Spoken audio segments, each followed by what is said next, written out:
welcome to the final lesson. In this lesson we are going to just make a very nice earring like the earring we made before, but with some chain and some beads. And the idea of this is just really to show you that you can start incorporating metal parts and chain into your bead weaving, and then I hope that will open the doors to some more creative exploration for you. So let's begin. This is the earring I'm going to make the other half of. As you can see, it's got chain and beads and bugle beads. So it's not the most beautiful colour scheme in the world. Here's another one that I did a while ago. Actually did this when I still made fashion jewellery for the high street. So these are freshwater pearls. These are pyramid beads. You can look them up on Shipwreck, because that might work out nicely. And bugle beads, pyramid beads, freshwater pearl are always nice. And then the chain here that I've used in both instances is called a rope chain. And it's cool because it looks solid, but it's not actually. It's kind of lots of little links, so you can link onto it. All right, so I have already made the top bit, so we can just go straight into the beading.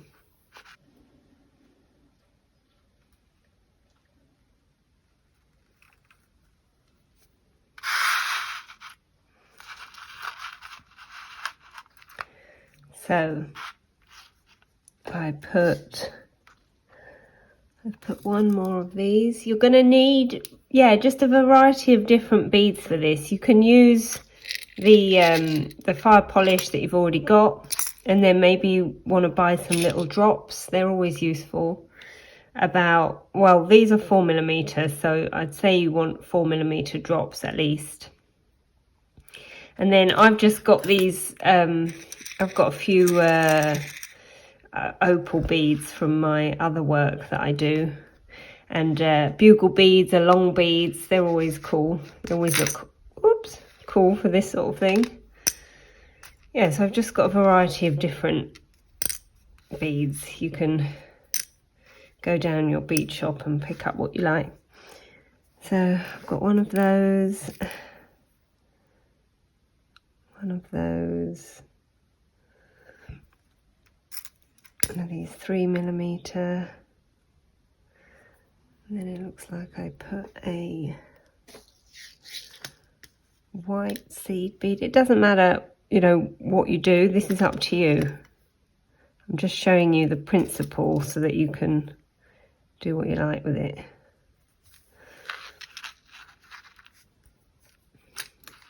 Now, because these are precious beads, they might not go on. Oh, it did. Good. And another one of them. And then I've got my rope chain here, and there's a little link at the top that I can just put the pin through the needle, and then I'll go back up all the beads, and it will be attached.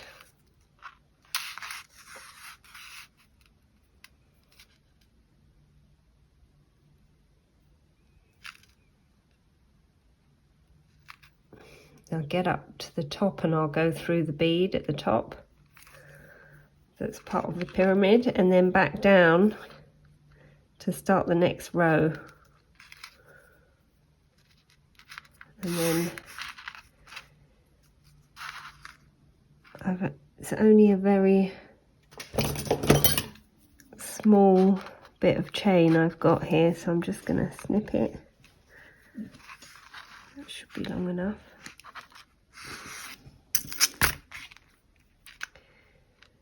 And the next row, I went a bit random here. I didn't do it in a order. I sometimes like that. So I did one of these, silver lined, and then one of those. It looks like at the top I carried on with the pattern, but then I went random as I got to the big beads.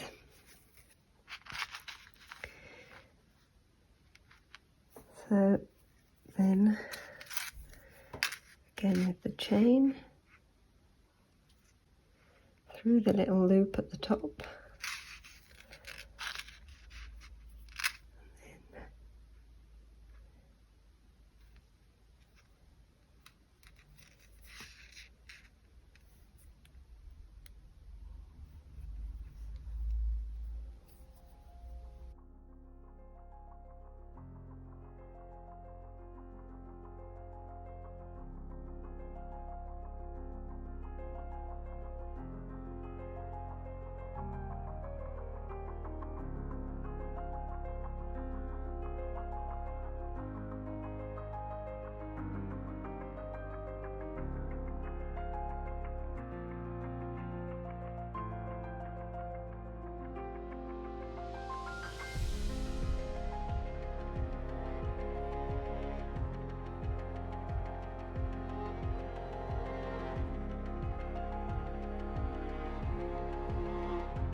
So now we have the first bit.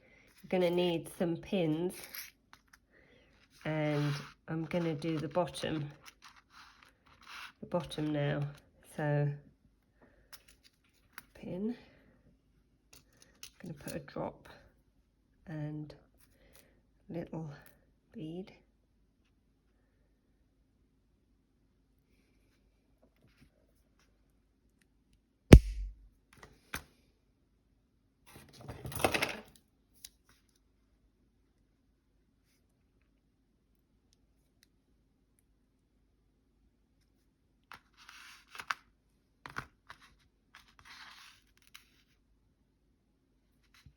And then on the bottom of the chain, you see there's a very small hole you can link onto, and sometimes you have to put a pin through the chain to open up the link. If you cut it with your snippers, it can sometimes crush it. You have to open it up again. There. We're going to start hanging now things. So on the next one, I've got one of these.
Right, so here we go. It's finished, I would say. It was quite fiddly and I didn't measure the chain very well.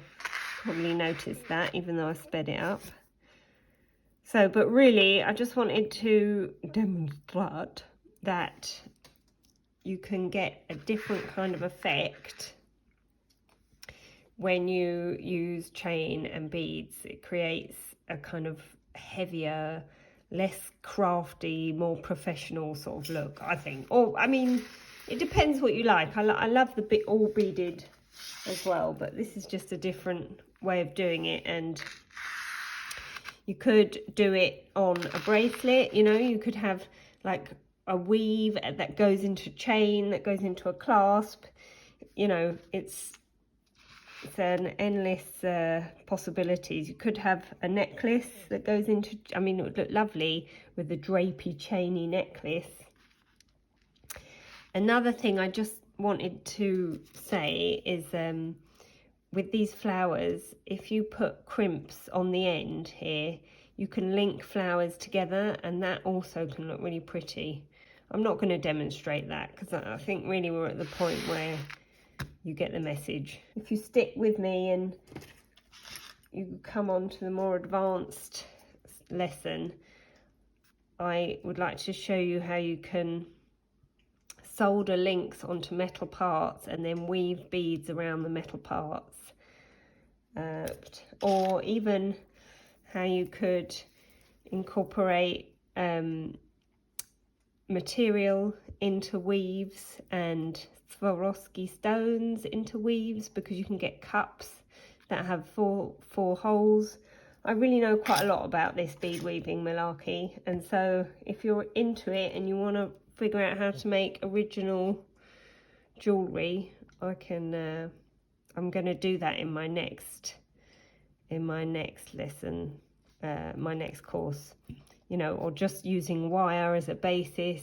That's pretty easy to do from home, but really we have to start soldering in the next course, because if you want to use more metal parts, I'm not going to show you how to do silver and all of that, but you see, like when you get to the extreme, oh, there's something inside her. This is me on my very extreme, where I've soldered links and wire, and I've, you know, you can create really sculptural pieces if you want. But I think what would be interesting for you guys, if you if you enjoyed this, if you feel you learned something, the next step would be to buy stampings, different stampings, solder links on, combine it with chain, combine it with beads, just start, you know, growing what we've started here. Thank you for joining me on this journey into bead weaving, and I do hope I've imparted some kind of knowledge to you that will be useful, and I'd like to know what you think. You can let me know, send me an email, and I hope to see you in my next course. Bye bye.